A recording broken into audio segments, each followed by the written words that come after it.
तो दोस्तों, पिछले एपिसोड में मैंने बताया था कि अशोक सम्राट जब बाहर गया हुआ था उस समय चंद्रेश्वर सिंह हमला करते हैं मिनी सरकार के हॉस्टल में, और वहां पे मिनी सरकार की हत्या कर देते हैं नागा साधुओं के साथ मिलकर के।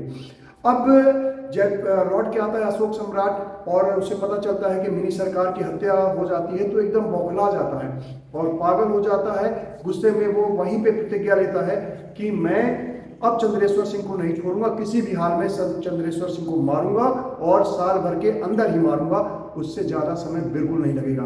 अब वो ढूंढना शुरू करता है पागलों की तरह। तो अब वो पहले तो ये पता चेक करना चाहता है कि यार ऐसा हो कैसे गया कि इतने सेफ जगह में, जहां हॉस्टल में पूरा वर्चस्व है मिनी सरकार का, इतना सारा गैंग रहता है, सब कुछ रहता है, उसके बाद हत्या हुई तो हुई कैसे। अब उसे पता करते समय पता चलता है कि भाई इसमें जो आए हुए थे हत्या करने के लिए, पहले नागा साधु आए थे जो कि अयोध्या से आए हुए थे।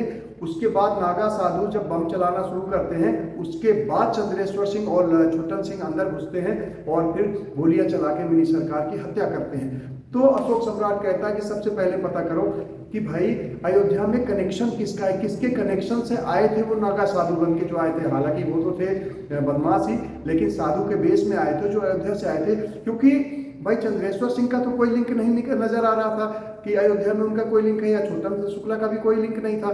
तो किस लिंक से आए थे पहले ये पता करो। तो जब वो लिंक को पता करना शुरू करता है तो उसे पता चलता है कि भाई बहादुरगढ़ में, जो कि बेगूसराय में है, वहां पे बहादुरगढ़ का जो मठ है उसमें है राम लगन दास के साथ पास में उठना बैठना है चंद्रेश्वर सिंह का और रामविलास चौधरी का। तो उनके कांटेक्ट से ये कहीं ना कहीं उनके कांटेक्ट से आए हुए थे। तो वो अशोक सम्राट प्लानिंग करता है कि सबसे पहले तो राम लगन दास को ही निपटाया जाए, उसी को पकड़ने के बाद पूरी तरह से साफ हो पाएगा कि ये हुआ कैसे, प्लानिंग क्या क्या थी। तो एक दिन अशोक सम्राट जाता है और राम लगन दास का अपहरण कर लेता है, किडनैप कर लेता है, उसे उठा के लाता है। तो उसको पहले उसकी थोड़ा सा सेवा पानी करता है, पूजा पाठ, मतलब कि जानते हो आप सेवा पानी क्या करेगा। तो उसको जब कहता है कि बेटा अब तो तू तो गया काम से, नहीं तो बता पूरी बात क्या है। तो राम लगन दास जब समझ गया कि भाई ये तो अब मुझे छोड़ने वाला नहीं है, और वो वैसे भी सब लोग जानते थे कि अशोक सम्राट बड़ा जिद्दी आदमी है और ये छोड़ेगा नहीं किसी हाल में, तो राम लगन दास ने एक चाल चला। उसने कहा कि भाई एक काम करो, मुझे मारने से क्या मिलेगा, यदि तुम्हें अपनी दुश्मनी निपटानी है तो मैं तुम्हारे दुश्मनों को निपटवाने में मदद कर देता हूँ, तुम मेरी जान बख्श दो।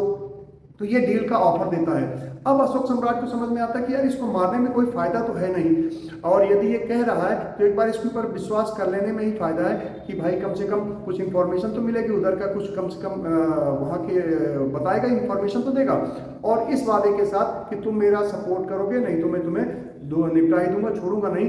राम लगन दास को अशोक सम्राट जाने देता है। अब अशोक सम्राट वहाँ जब चला गया, अशोक सम्राट मतलब राम लगन दास वहाँ पे चला गया, तो उसके बाद वो अब अशोक सम्राट ने तैयारी करना शुरू किया कि यदि चंद्रेश्वर सिंह को मारना है तो चंद्रेश्वर सिंह को मारने के लिए, क्योंकि उसके साथ गनमैन भी रहते हैं, उसकी गैंग है, उसके पास असलहों की भी कमी नहीं है, तो उसको चाहिए था असलहा, कि यार हैवी असलहा चाहिए जो ऑटोमेटिक और काफ़ी दमदार असलहा हो। तो उसकी इंतज़ार खत्म हुआ AK-47 पे जाके, उसको किसी तरह के कांटेक्ट से मिल जाता है AK-47 कैसे मिल जाती है यार। एक्चुअली जब पंजाब में और जम्मू कश्मीर में आतंक फैला हुआ था, उस समय जो पुलिस वालों से या CRPF वगैरह से मुठभेड़ होती थी, तो कई बार वो AK-47 वगैरह को छिपा लेते थे और छुपा के ले आके यहाँ पे वो बदमाशों को बेच दिया करते थे। इसी तरह के एक कॉन्टेक्ट से निकल के आया था अशोक सम्राट के हाथ में AK-47, जो पहली बार हत्या में यूज होने वाला था। चंद्रेश्वर सिंह की हत्या में पहली बार AK-47 चलने वाली थी। अब चूंकि AK-47 तो मिल गई, लेकिन उसके लिए गोलियां कैसे मिलेगी, क्योंकि गोलियां भाई बंदूक मिल जाने से काम थोड़ी चलेगा, साथ में तो गोली भी चाहिए। तो वो जुगाड़ करता है कि थोड़ा समय और लेता है और इंतजाम कर लेता है AK-47 की गोलियों का। अब उसकी तैयारी पूरी हो चुकी होती है। इसी बीच राम लगन दास इंफॉर्मेशन देता है कि चंद्रेश्वर सिंह आने वाला है मुजफ्फरपुर में छाता चौक पे, और उसको इन्फॉर्मेशन मिल जाती है। तो अशोक सम्राट अपने गैंग के साथ जाता है और चंद्रेश्वर सिंह को घेर करके बुरी तरह से उसको गोलियों से भूंज देता है। आप अंदाजा लगाइए 40 गोलियां लगी थी चंद्रेश्वर सिंह के शरीर पे।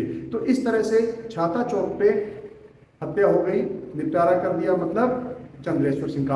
अब बच गया रामविलास चौधरी, जो कि उसके बचपन का दोस्त भी था लेकिन बाद में दुश्मन बन गया था। तो वो खटक रहा था, उसकी वजह से वो अपने गांव सोकहारा नहीं जा पा रहा था। तो उसको ये था कि यार अब मेरे को रामविलास चौधरी को निपटाना है। रामविलास चौधरी को निपटाने के लिए फिर वो रामलखन दास को बोलता है कि भाई तुमने वादा किया था कि रामविलास चौधरी को निपटाओगे, मेरी मदद करोगे। तो बोलता है ठीक है, मैं एक काम करता हूँ, मैं बुला लेता हूँ रामविलास चौधरी को और तुम भी आ जाना, वहीं पे मेरे मठ में ही उसका निपटारा कर देना। तो पहले तो अशोक सम्राट तैयार हो जाता है कि ठीक है बुलाओ तुम। जब वो बुलाता है उसे तो ऐन वक्त पे अशोक सम्राट के दिमाग में आता है कि यार ये बंदा जब रामविलास चौधरी का पहले से जानकार है, उसका सगा नहीं हो रहा है और साथ में चंद्रेश्वर सिंह का भी नहीं हुआ, तो ये हमें भी ऐसा ना हो कि हम जाए वहाँ और शिकारी खुद शिकार बन जाए, तो रामविलास चौधरी और रामलखन दास दोनों मिलकर मेरे को ही निपटा दें। तो अशोक चौधरी का दिमाग खटक जाता है। वो कहता है, दोबारा उसको बोलता है रामलखन दास को कि नहीं मैं नहीं आऊँगा, ये काम तुम्हें ही करना पड़ेगा और तुम ही उसे मारोगे, नहीं तो मैं तुम्हें मारूंगा। अब रामलखन दास को क्या पता था कि यार ये मुझे छोड़ने वाला नहीं है, तो मरता क्या ना करता। अब वो तैयार हो जाता है तो रामविलास चौधरी को अपने मठ में बुलाता है। मठ में बुलाने के बाद उसको अपनी पिस्टल से, उसकी लाइसेंसी पिस्टल थी, उससे रामविलास चौधरी की गोली मार करके हत्या कर देता है। अभी तक चूंकि वो ओपन नहीं था कि भाई उस मठ में अशोक सम्राट के साथ है, रामलखन दास ओपन नहीं था कि उसके साथ आ गया है, लेकिन इस हत्या के बाद रामलखन दास भी ओपन हो जाता है और ओपन होने के बाद सबको पता चल जाता है कि अशोक सम्राट का साथी है। फिर उसके बाद वो अशोक सम्राट के साथ रहने लगता है, मतलब साथ मिलकर काम करने लगता है, लेकिन बचना तो उसको भी नहीं था। अब रामलखन दास का क्या होता है ये आपको आगे एपिसोड में बताएंगे। और आपको ये भी बताएंगे कि अब अशोक सम्राट, चूंकि पहली बार AK-47 चला था तो बहुत बड़ा हंगामा हो गया था पूरे बिहार में, AK-47 चली है।